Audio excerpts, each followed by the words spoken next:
Have you figured out your niche? Are you helping adding value to other people's lives? Then you're in the right place. Welcome to Munira's Musings with your host, Munira Zahabi. Greetings from Chicagoland. This is Munira, the Niche Navigator, coming to you live with another episode of Munira's Musings. Today our guest is Junaid Ahmed, and he is going to talk about his niche. Welcome to our show, Junaid. Thank you so much for having me, Munira. I'm super Is it excited to be here. Junaid or Junaid? Junaid, because it is an Arabic name and not Spanish. Okay. Some people treat it both ways, so I have to ask you. So, Junaid, welcome to our show. Thank you so much. Just a Thanks little so much bit for having me. about our show is that, we are here because I'm the niche navigator and I help people find their niches. People who are aspiring to go into business and are not sure if they should or would want to be in a business. And starting there is the best possible thing to do because you never know what may come up. Businesses may not be for you. We showcase a guest every week where we talk about how they found their niche. Maybe they stumbled into it or they just had it.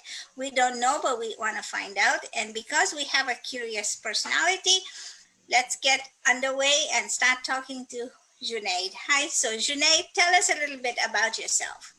Absolutely. So I've been in the tech industry for quite a while. I come from Pakistan and I grew up in Saudi Arabia and been in the States for almost 25 years exactly. And it's been it's been quite a journey, quite a time. I've lived here more than anywhere else in the world. And where should I start? I'm a Beginning. user experience Always a designer good place. so I'm a user experience designer by profession, but I have a passion for video production, making movies, filmmaking, and started my podcast about 3 years ago called Hacks and Hobbies, all circling around the many different hobbies that I've had over the years. It was a way for So me to tell me, document. so Yeah. sorry, you say user experience. What does that mean? A user I don't know that. So my people don't know that. Absolutely. So a user experience designer is somebody who designs an experience on how you use your mobile apps, mobile phone, or the apps on your phone. For example, how you use Facebook app on your iPhone or on the desktop. A UX designer had to go through all of those different screens that need to be created, what the different flow that is going to go between the different screens. If you remember when Snapchat came out, everybody was like, how the heck do you use this application? There are no buttons, because swipe gesturing was brand new. It was introduced on the iPhones and the other devices. And they're like, we're going to take this to the next level and not show any buttons at all. Later on, they've added the buttons and the tabs. But that was a brand new user experience that they defined, that they were able to use and bring to the forefront. And now using your iPhone right now with iPhone XS 11, there are no buttons on on your screen. All you're doing is you swiping up, swiping down, swiping left, swiping right. So that's what a user experience designer designs. Oh, okay. So you learned all that in Pakistan, Saudi Arabia, or here in the United States? Here in the United States, as I was working and getting myself into technology and building computers and setting up operating systems, I started designing layouts for my uncle's company. I was using Microsoft Word as a design tool. So anyways, just going deeper and deeper into it, that's how I got introduced to user experience, because as a web designer, I was designing websites, I was designing experiences, but I didn't have a name for it. I was just a designer. But going deeper into the psychology of it, marketing and advertising and user experience, we all take it similar approach to designing an application. We want to understand who the avatar is, who the person using the application is going to be. What are they going through on a day-to-day basis? And if you look at your behavior on how you use your phone today, you get a notification, you quickly go to that notification, see there's a comment on your Facebook or your YouTube, you go in there, make a reply to that comment, and then come back out, and you're going back to the different application. So you're spending literally seconds into going in there, doing the thing you need to do, and getting out. So a good user experience, a good application thinks about all of those things as they evolve over time. And we've seen that evolution throughout all of the different applications we've been using: Twitter, Facebook, Snapchat, Instagram. They've evolved these applications over the past decade and a half. So a user experience designer looks at all of those aspects and looks to make easy how an application is being used. Oh, awesome. So you said you use Microsoft Word? That was my very first design application. Nobody knows that you could use Microsoft Word for this, right? Mm-hmm. But you have, and I don't know, maybe some people are still using it. But you also said you like making movies. So Yes. tell us about that. What kind of movies do you like? Sure. So I'm into all sorts of movie. I like sci-fi. I like space movies, and where the mind is, you're taking your mind on a journey. So what really fascinated me about movie production and filmmaking is that you're able to create a story from any perspective whatsoever. You can literally step out to the backyard, come up with a story, come up with a journey, and create a movie.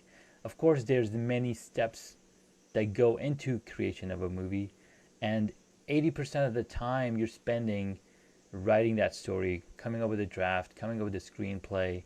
Only 20% time is used to setting up the shots, setting up or recording the actual film aspect of it. And that's why it takes 2 to 3 years to create any large film, feature film. So taking those aspects of movie production, taking those aspects of setting up a space, I basically ran into this problem myself. Last year or 2 years ago, I created an outline for a course all around using your smartphone or using your iPhone as a device for video production, because video is so apparent, so readily available, so readily creatable with our smartphones. We've had these iPhones for almost 15 years, right? With iPhone 12 just coming out, it's been quite a journey. And being able to create film, professional level quality film with these devices. In fact, there's even feature-length films shot on these iPhones available on Netflix, right? So this power is in our hands. So I created the outline of my my e-course whatsoever, and I was like, all right, let's put this out in a course form. And I ran into the trouble of, where do I record my video? Oh. Right? Where do I record my course? Do I go outside? So I started thinking about all the different things that go into it. You got to have the right lighting, you got to have the right audio. And I started looking around my studio or my office, and all I saw was yellow walls. Plain yellow walls. I'm like, that's Boring. Sure, I'm using a high-end camera, but it doesn't really show the story of, hey, this is what you can do to create a new video. So I went into solving my own problem and created this studio space out that you can see me in. I've got multiple camera angles, so I can teach you about video production, teach you about creating the best possible video in the space that you have.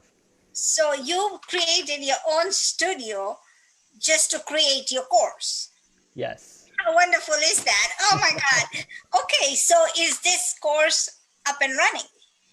It's not up and running because, again, we've been through some crazy times this year specifically, right? We all had big plans, and so last year or 2 years ago is when I was thinking of doing it, and I went through several iterations of setting up a studio space, but it was all outside of the realm where I was spending most of my time. Most of my time I was spending in the office, and then anytime I wanted to create content, I would have to step out of the office.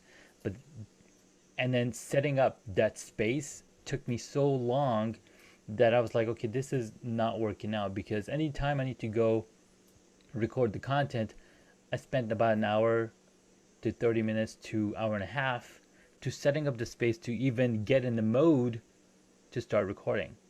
So that presented another problem. Like, okay, I need to be ready with this content. I need to have the space ready. So all I need to do is hit the record button and start talking. You want to spend more time in creating that story, creating that experience, rather than figuring out the tech part of it. And Yes. mind you, technology is my favorite thing to tinker with. It's my favorite thing, right? I'm always looking at the best thing. I'm always figuring out the different solutions. There's a movie, Iron Man, the first Iron Man back in 2008, I think. And my favorite part in the movie is when Tony Stark is figuring out all the things that he needs to create the Iron Man suit inside a cave. Like, just think about it, right? Inside a cave. Sure, it's all movie magic, but in reality, is that possible? Absolutely. We have really crazy minds. So to be able to do that what is what inspires me the most. So figuring out all of these things, having the multiple camera angles, being able to switch from one view to another view, just gave me that even more power. So I went on the journey to create my own studio, and the next step is now to spend time on creating those courses. So there's a few courses that I'm working on. One is mobile video production with your smartphone, how to use your smartphone with the Zoom app. There's a ton of videos that I've also been creating on YouTube, all around video production, all around creating a space that's gonna help you create content on the go. Okay, so you are an iPhone user. We know that, right? But some people have an Android, and Samsung is not so far behind, or is in competition with Apple. So we won't go into that. But you can Right. do the same thing with both phones, right? Absolutely. Either or, it could be Apple or it could be Android. So Right. my question is, when you set up your office and you are going to create these courses, somebody who doesn't have the switches and the angles and many cameras like you do, how does a person like me who wants to create that user experience while I'm talking and doing these interviews, how then can I use simple technology to do both? Absolutely. So the beauty is that we have multiple cameras. You already have multiple cameras without even knowing. Your Right. iPhone or your Android phone has a camera on it that you can connect to your computer to give you that secondary camera angle, Oh, right? okay. Right. So, and the other reason that I only focus on iPhones is because that's the only experience that I have, and that enables me to niche down into just focusing on these users, because that's the power of niching, right? You want to give your 100% attention to the one thing that you are very comfortable with. Sure, Yeah. I can say, okay, this can also be done with here and here, but I just want to say that, hey, I have experienced this with this aspect or this setup more than any other platform. So you work, so what started out as tinkering with technology has become a lifelong project? You could say that, absolutely. So I started getting into film production back in 2013, and worked with a lot of different crews back in Colorado. We shot behind the scenes videos, or I shot behind the scenes video of TV shows, and this is how the process happened. We are out here in the cold, Colorado morning and it's snowing and we're, the actor is getting ready to shoot this scene. How far is the camera located? Do we need a microphone for this scene or not? Is he going to record audio behind the scenes? So there's so many different things that goes into video production.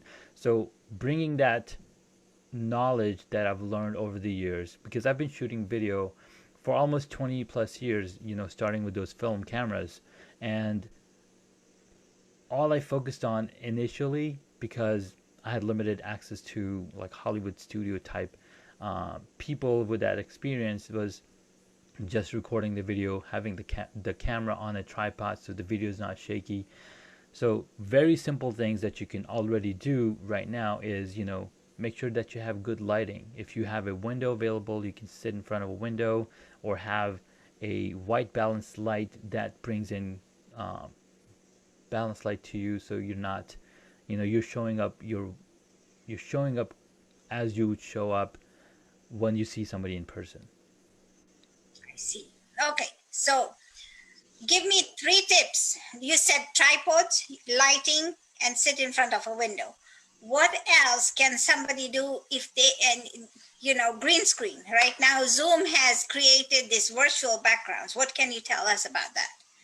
Sure. So the virtual backgrounds is a really great addition to the software, and they've had it for a while. And what that really came into play is, for example, a ton of people are now, on Zoom calls and creating conversation, and it basically enables privacy as well, because some kids, for example, a ton of kids are going to school using Zoom or using these things, and so it also enables kids to turn on the virtual background so that people don't see the condition that they're living in, right? So that's another plus side of it.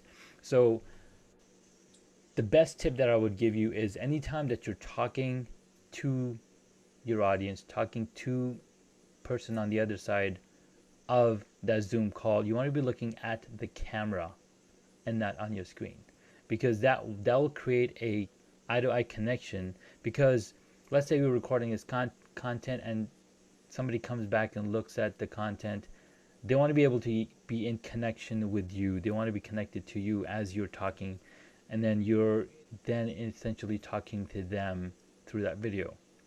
But anytime I look down here, I'm looking at the screen. You can notice my eyes are a little, away from the camera. So you want to do that. So that's tip number 1. Tip number 2, virtual backgrounds is great. And I'm not an expert in Zoom, but just turning on a virtual background that mimics somewhat of a real life situation. I know people would put, all sorts of different things like videos and whatnot. Sure, it sometimes looks great, but then you also want to make sure that that virtual background adds to the perspective of you being in focus and not the content that's in the virtual background. Okay. And so, awesome tips. Color of, because then you see some people blending into the light. So which color? So the color of the background, or the color of which color are you meant? No, the color of the green screen. The green screen, so that they blend in. Right. So the green screen, they call it green screen because green is one of the primary colors: red, green, and blue.